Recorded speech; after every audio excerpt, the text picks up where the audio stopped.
they meet. You, dear sister, are a rare gem, and we are incredibly lucky to have you in our lives.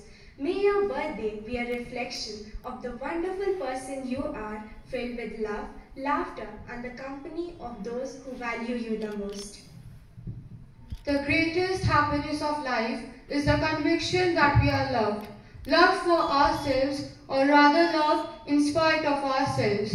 This is the true spirit of celebration and acknowledgement, not just of a single day, but of our entire selves, our flaws and our triumphs. On this special day, we wish for everything your heart deserves to know. You are being the architect of our happiest memories and the light in our darkest days as you celebrate another year. Being an extraordinary person, we wish you a happy birthday and may the year ahead be as fabulous as you are.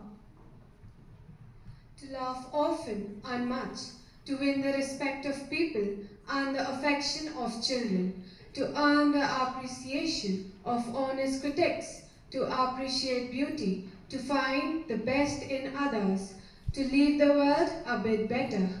This is to succeed, and you have succeeded, sister. We wish you a very happy birthday.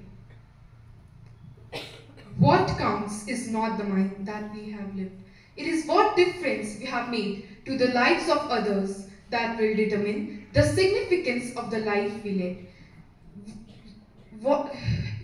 We wish you a very happy birthday.